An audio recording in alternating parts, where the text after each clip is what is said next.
ভারতের বিপক্ষে ২ টেস্টে শোচনীয় হারের পর টি-20 দিয়ে ঘুরে দাঁড়াবে টাইগাররা, বলেছেন টি-20 দলে ডাক পাওয়া অনূর্ধ্ব-19 বিশ্বকাপ জয়ী পেসার তানজিম সাকিব। ভারতের সাথে ৩ ম্যাচ টি-20-র জন্য দেশ ছাড়ার আগে মিরপুরের হোম অফ ক্রিকেটে এমন মন্তব্য করেছেন সাকিব। এছাড়াও এদিন দলের সাথে ভারতের বিমান ধরেছেন পুনর্বাসন প্রক্রিয়ায় থাকা আরেক পেসার ইবাদত হোসেনও। বিস্তারিত রেদওয়ান শাওনের রিপোর্টে। বলবো আমরা সব দিক থেকে আমরা নিজেদের এগিয়ে রাখবো। সাদা পোশাকের রঙিন চশমা চোখে ভারতের উদ্দেশ্যে ছেড়ে যাওয়ার টিম বাসে ইবাদত হোসেন। টিম ইন্ডিয়ার বিপক্ষে টি-20 দলে না থাকলেও হৃদয় ইমনদের বিমান সঙ্গী হয়েছেন পুনর্বাসন প্রক্রিয়ায় থাকা এই পেসার।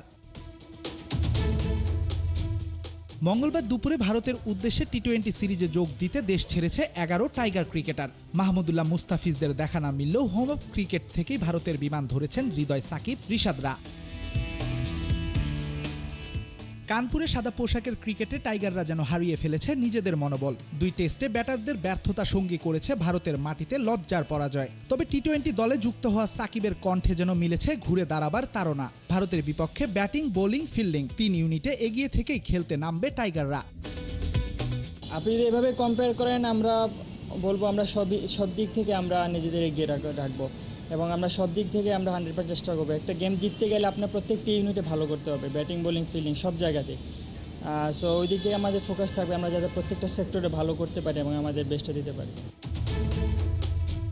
কানপুরে সাকিবের অবসর যেন টাইগার ক্রিকেটে ছিল বিনা মেঘে বজ্রপাত। 2 ফরম্যাটে টানা 18 বছরের রাজত্ব ছাড়ার ঘোষণাটা ভারতের মাটিতেই দিয়েছেন বাংলার নবাব। দীর্ঘ সময় সাকিবের ওপর এই অভ্যস্ততা ভোগাবে বাংলাকেও, মানছেন জুনিয়র সাকিব নিজেও।